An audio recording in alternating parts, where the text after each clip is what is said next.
बिहार कानून साजिया के इजलास से पहले MIM ने पटना में एक प्रेस कॉन्फ्रेंस का इनेकाद किया। अक़लियतों के मसले को मीडिया के सामने रखा गया। MIM ने अपने प्रेस कॉन्फ्रेंस में बताया कि असेंबली के इजलास में वो किन किन मुद्दों को उठाने जा रहे हैं। MIM के MLA और रियासी सदर अख्तरुल ईमान ने बिहार हुकूमत पर सवाल खड़ा करते हुए कहा कि हुकूमत उर्दू के जायज़ हुकूक को भी देना नहीं चाहती है। अख्तरुल ईमान के मुताबिक स्कूलों में उर्दू की आसामियां बरसों से खाली हैं। TET उर्दू के उम्मीदवारों के मामले को लटका कर रखा गया है। उर्दू बिहार की दूसरी सरकारी जबान है। उर्दू बिहार की आधी आबादी की ज़बान है और उर्दू बिहार की 1/4 आबादी की मादरी ज़बान है। और उर्दू के साथ पे दर पे हुकूमत गफलत कर रही है और कहीं न कहीं से अदावत कर रही है। 2013 में उर्दू बंगला TET का एग्ज़ाम लिया गया और 12,000 उम्मीदवारों को पास करके फेल कर दिया गया। वह आज तक सड़क पे डंडे खा रहे हैं, उनकी बहाली नहीं हो पा रही है। इधर अभी उर्दू ट्रांसलेटर्स का एग्ज़ाम लिया था SSC के ज़रिए से और उसमें भी बड़ी बदनवानी हुई है। पहले ज़ुमरे में जिन लोगों का इंटरव्यू लिया गया, काउंसलिंग कराई गई, जिनके कागजात दुरुस्त पाए गए, जब लिस्ट निकाला गया है तो उसमें बहुत सारे लोग छांट दिए गए। दोबारा भी इन लोगों ने लगभग तकरीबन 400 लोगों को बुलाया फिर काउंसलिंग के लिए। कुछ अगली लिस्ट से, कुछ दूसरी लिस्ट से लिया गया। कागजात जिनके दुरुस्त पाए गए उनको अगर छांटा गया है, उनको अखराज किया गया है तो कट ऑफ मार्क्स की वजाहत करनी चाहिए, वो भी नहीं किया गया है। हाई स्कूलों में उर्दू की पढ़ाई लाजमी उर्दू के टीचर हुआ करते थे 2020 तक, लेकिन बिहार सरकार ने अभी जो मानक मंडल में तब्दीली की है उसमें उर्दू टीचरों की गुंजाइश नहीं रखी गई है। इसलिए हाई स्कूलों में उर्दू टीचर लाजमी तौर पर बहाल हो, मानक मंडल में 1 का इजाफा किया जाए, उसका हम मुतालबा कर रहे हैं। चौथा मामला ये है कि उर्दू एकेडमी और उर्दू मसावरती कमेटी उसमें आज भी वो तश्कील नहीं पाई है और उनका सेक्रेटरी, ज्वाइंट सेक्रेटरी का वो तो खाली पड़ा हुआ है। इन तमाम तर मामला जो इल्तवा का शिकार है, हुकूमत अगर उर्दू दोस्ती करती है तो हुकूमत को ये तमाम तर मामला को फौरी तौर पर हल करना चाहिए। और MIM ने इस मसले को सदन में उठाने का फैसला किया है। प्रेस के माध्यम से हम आपको कह रहे हैं और ये पूरी लड़ाई बिहार में लड़ाई लड़ी जाएगी। गुलाम सरवर साहब ने, तकी रहीम साहब ने, प्रोफेसर मुगनी साहब ने, हमारे पूर्वजों ने, हमारे बुजुर्गों ने उर्दू की लड़ाई का जो रास्ता हमें दिखाया है। अगर हुकूमत ने उर्दू के जायज़ हुकूक को पूरा न किया तो पूरे सूबा में तहरीक चलाएगी MIM की जानिब से बिहार हुकूमत को उर्दू के मामले पर कटघरे में खड़ा करने से JDU के मुस्लिम लीडर भड़क गए हैं। JDU के general secretary major Iqbal Haider Khan का कहना है कि बिहार नीतीश कुमार का है, न कि असदुद्दीन ओवैसी का। मेजर इकबाल के मुताबिक हुकूमत उर्दू के मामले पर संजीदा है। मेजर इकबाल का कहना है कि स्कूलों में उर्दू के टीचरों को बहाल किया जा रहा है, लेकिन बिहार की तरक्की MIM को नहीं दिखाई दे रही। और असदुद्दीन ओवैसी साहब के जो भी सिपा सलार हैं यहाँ, उनको जानना चाहिए कि पूरा हिंदुस्तान, ख़ास तौर पर बिहार, ये नीतीश कुमार का बिहार है, ये असदुद्दीन ओवैसी साहब का बिहार नहीं है। उनको पता होना चाहिए। और उर्दू, मुसलमान, उर्दूदां, उर्दू के चाहने वाले की जितनी मोहब्बत और जितनी पारसाई इस हुकूमत ने किया है उतना किसी हुकूमत ने नहीं किया। BPSC पेपर लीक मामले में 45 दिन पहले FIR तो दर्ज कर ली गई, लेकिन अब तक कलीदी मुलजिम फरार है और पुलिस के हाथ खाली है और ना ही OUS नंबर ट्रैक किया जा सका है। DGP ने दावा किया कि जल्द इस मामले को हल कर लिया जाएगा। वाज़ेह है कि अब तक इस मामले में 12 अफराद को गिरफ्तार किया गया, लेकिन कलीदी मुलजिम की सबको तलाश है। पेपर लीक मामले में UU के हाथ अब तक मुख्य आरोपी नहीं आया है और इसको लेकर के अब सवाल भी उठने लगे हैं। सवाल इस बात को लेकर के उठ रहा है कि बिहार के DGP ने ये दावा किया था कि जल्द ही इस पूरे जो घटना हुई है, कांड हुआ है, उसमें जो आरोपी है सभी आरोपियों की गिरफ्तारी कर ली जाएगी। लेकिन मुख्य आरोपी की बात कर ले पिंटू यादव की, तो वो अब तक गिरफ्तार नहीं हो पाया है। हालांकि UU ने पिंटू यादव के बैंक खाते में से 12 लाख रुपए जो मिले थे उसे फ्रीज कर लिया और पिंटू यादव और उसके गिरोह के अन्य सदस्यों की गिरफ्तारी के लिए छापेमारी की बात UU के द्वारा कहा जा रहा है। लेकिन बात अगर करें तो आज लगभग 45 दिन बीत चुके हैं FIR हुए इस मामले में और अब तक जो मुख्य आरोपी है पिंटू यादव वो UU के गिरफ्त में नहीं आया है और ना ही वो शख्स जिसने सबसे पहले BPSC का जो पेपर था 67वीं BPSC का पेपर उसे लीक किया था उस तक यूयू पहुंच पाई है, बिहार पुलिस पहुंच पाई है। हालांकि दावे जरूर किए गए थे, जो यूयू के जो एसपी हैं, एडीजी हैं, साथ साथ डीजीपी हैं, सभी ने यह दावा किया था कि जल्द ही इस पूरे मामले का खुलासा कर लिया जाएगा। साजिशकर्ता से लेकर के इसमें जो शामिल लोग हैं सभी को गिरफ्तार कर लिया जाएगा। लेकिन अब तक 45 दिन बीत गए, मुख्य आरोपी जो है वो पिंटू यादव वो गिरफ्तार नहीं आया है, जबकि 90 दिन में इस पूरे मामले में चार्जशीट किया जाना है। और ऐसे में अब महज 45 दिन जो है वो यूयू के पास है। अब ऐसे में ये देखना होगा कि यूयू जो है अगले 45 दिन के दौरान जो है मुख्य आरोपी पिंटू यादव को और उस शख्स को जिसने इस पेपर को सबसे पहले वायरल किया था उस तक पहुंच पाती है या नहीं। कैमरा पर्सन अजय दुबे के साथ अमित कुमार, न्यूज़ 18 पटना। पटना शहर में हर साल बारिश के दिनों में सड़कों और गलियों में पानी इकट्ठा हो जाता है। इस साल इस मसलों से पटना शहर को बचाने के लिए बल्दिया की टीम सरगर्म दिखाई दे रही है। शहर के तमाम सिंप हाउसेस की सीसीटीवी कैमरों से निगरानी की जा रही है। एक कंट्रोल रूम भी बनाया गया है ताकि कहीं से भी कोई शिकायत आए तो उसका फौरी अजाला किया जा सके।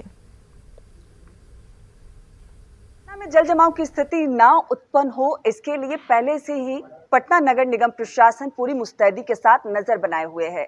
पटना में जितने भी संप हाउस हैं वहां पे सीसीटीवी कैमरे की मदद से नजर बनाई रखी जा रही है ताकि अगर बारिश हो, पानी अधिक हो तो ऐसे में जल जमाव की समस्या ना हो। इसके मद्देनजर यहाँ खास तौर पर सीसीटीवी कैमरे की मदद से नजर बनाई जा रही है ताकि कभी कोई परेशानी ना हो। पटना नगर निगम प्रशासन की ये कोशिश है कि इस बार 2019 की तरह पटना जलमग्न ना हो, जल जमाव से लोगों को परेशानी ना हो, जिससे अभी से ही युद्ध स्तर पर काम जारी है और तमाम जो यहाँ लोग हैं वो नज़र बनाए हुए हैं कि अगर बारिश होती है, अभी तो स्थिति सामान्य है क्योंकि अभी बारिश उस अनुपात में नहीं हुई है, औसत से कम बारिश हुई है, लेकिन अभी जून का महीना है। जून के अंत होते होते मौसम विभाग का कहना है कि बारिश अधिक होगी और ऐसे में पटना जलमग्न ना हो इसकी तैयारी भी पूरी कर ली गई है। जो तमाम यहाँ लोग हैं हम इन्हीं से समझते हैं कि आखिर क्या कुछ ये बारीकी देखते हैं कैसे यहाँ काम कर रहे हैं। आपका नाम क्या हुआ? कन्हैया। आप कैसे क्या कुछ आप सीसीटीवी फुटेज की नजर से क्या कुछ देख रहे हैं आप यहाँ पे? देखते हैं वही जल का स्थिति कि कितना लेवल गया है, लेवल कितना है उसके अनुसार ही पता चलता है। जी जी। अगर बारिश अधिक होगी तो क्या कुछ इंडिकेट करेगा यहाँ पे? इंडिकेट मीटर लगा हुआ है, वो मीटर बताएगा कितना? मीटर बताएगा, लेवल बताएगा उसका। बिल्कुल, तो इनका साफ तौर पे कहना है कि जो ये सीसीटीवी फुटेज से देख रहे हैं मीटर लगी हुई है यहाँ पे और मीटर के अनुसार ही पता चलेगा कि बारिश कितनी अधिक हुई। बारिश अभी उस अनुपात में नहीं हुई। अगर बारिश होती है, जल जमाव की स्थिति उत्पन्न होती है तो उसके लिए पटना नगर निगम प्रशासन पूरी मुस्तैदी के साथ तैयार है।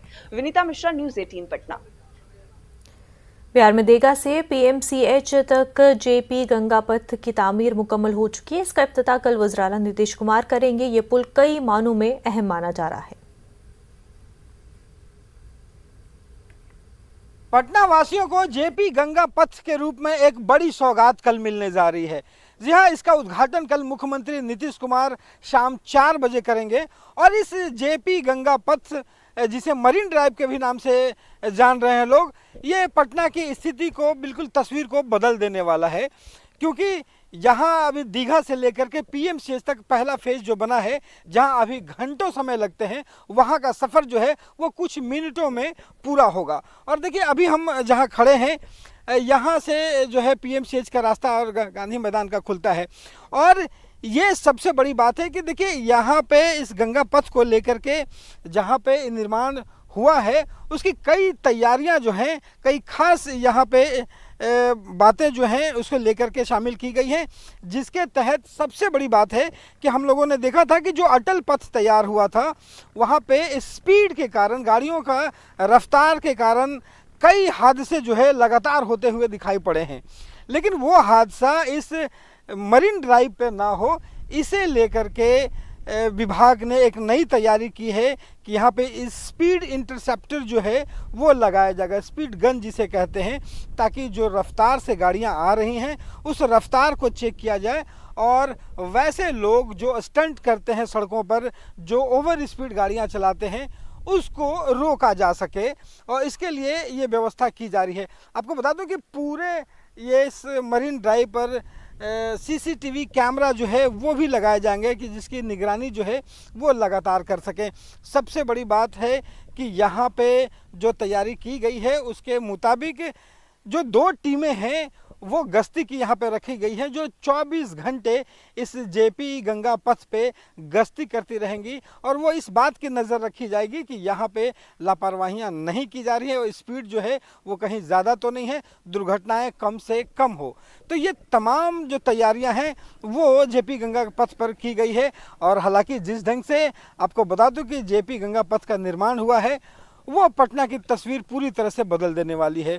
अगर आप उत्तर बिहार से दक्षिण बिहार की ओर जाने वाले लोग हैं या उनको पीएमसीएच आना है तो अभी अगर दीघा से अगर आप पीएमसीएच तक अगर जाएंगे तो आपको 1.5 घंटा से ज़्यादा का समय लगेगा, लेकिन अभी आपको बता दूं कि वो सफ़र 15 से 20 मिनट में पूरा किया जा सकता है। तो एक तरफ जहां सुविधाएं बढ़ी हैं वहां खतरों को देखते हुए भी विभाग जो है सतर्क है और इसकी व्यवस्था कर रही है। पटना से रविएश नारायण की रिपोर्ट। डीजीसीए ने पटना हवाई अड्डे पर प्रवास के दौरान स्पाइस जेट के तैयारे में आतिशबाजी की जांच शुरू कर दी है। दिल्ली से पहुंची डीजीसीए की टीम ने जांच के दौरान हवाई अड्डे के हुकाम से मामले के बारे में दरियाफ्त किया और एयरपोर्ट अथॉरिटी को मुख्तलिफ हिदायत दी। वो जीडीसीए की टीम कर रही है। दिल्ली से पटना जीडीसीए की टीम जो है वो पहुंची है और पिछले अगर बात करें तो 24 घंटे के दौरान जीडीसीए की टीम ने जो जांच की है उसके मुताबिक एयरलाइंस प्रतिनिधियों और पटना एयरपोर्ट के अधिकारियों से जीडीसीए की टीम ने बात किया है। विमान के इंजन को हुए नुकसान के पीछे अब तक पक्षी की टकराहट की बात कही गई है। एयरलाइंस कंपनी की तरफ से पटना एयरपोर्ट प्रशासन की रिपोर्ट की जांच कर रही है। घटना की अंतिम रिपोर्ट जो है कुछ दिनों के बाद तैयार किया जाएगा और उसके बाद ये साफ होगा कि आग लगने के पीछे की वजह जो है वो पक्षी से टकराना ही है या कोई और कारण है। बताते ये भी चले कि पटना एयरपोर्ट पर जो स्पाइस जेट की फ़्लाइट उतरी थी उसके जो है मरम्मत कर ली गई है। विशेषज्ञ जो हैं इंजीनियरों की टीम दिल्ली से आई थी। पटना के जो इंजीनियरिंग की टीम जो है उनके साथ मिल करके विमान के जो 3 ब्लेड थे जो ख़राब हुए थे इस घटना में उसे बदल दिया गया है और बिना पैसेंजर्स के उस फ्लाइट को दिल्ली भेज दिया गया, रवाना कर दिया गया है। यहाँ ये भी बताते चले कि जो जीडीसीए की टीम है उन्होंने कई दिशा निर्देश जो हैं वो पटना एयरपोर्ट अथॉरिटी को दिया है। पटना नगर निगम को भी कहा है कि एयरपोर्ट के आसपास जो कचरों का जो ढेर होता है वो ना हो, उसे हटाया जाए। साथ ही साथ एयरपोर्ट अथॉरिटी को सख्त हिदायत दिया है कि जब भी फ्लाइट फ्लाई करे या लैंड करे तो उस वक्त जो पटाखे की जो संख्या है वो बढ़ाई जाए। पक्षी जो रहते हैं इर्द गिर्द इलाकों में वो हट जाएं और इस कारण से फ्लाइट करने में या लैंड करने में आगे से किसी तरह की घटना जो है पक्षी से टकराने के कारण ना हो। तो ये एहतियात कदम जो है वो पूरे तौर पे जो घटना हुई है उसकी जांच के बाद जो जांच की जा रही है। कैमरा पर्सन अजय दुबे के साथ अमित कुमार, न्यूज़ 18 पटना। भले ही बिहार हुकूमत अस्पतालों के निज़ाम को बदलने और बेहतर करने की बात कर रही है, लेकिन बिहार में सरकारी अस्पतालों की हालत सबसे ज़्यादा ख़राब है। पटना के गर्दबाग अस्पताल अक्सर मशीन 20 साल से ख़राब है। आपको बता दें कि इस अस्पताल में एक्सरे मशीन 20 साल से ख़राब है। आवाम को एक्सरे कराना है तो बाहर जाना होगा। यहाँ रोज़ाना ओपीडी में 300 मरीज आते हैं, लेकिन उन्हें अगर किसी भी इमरजेंसी में पैसे खर्च कर बाहर कर जांच लैब से मदद लेनी पड़ती है, जिसमें काफ़ी पैसे भी खर्च करने होते हैं।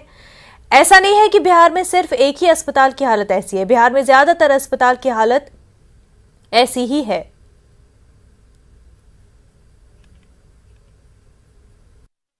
जहां सब कुछ डिजिटल हो चला है, वहीं पटना के गर्दनीबाग अस्पताल में आज भी मैनुअल एक्सरे हो रहा है।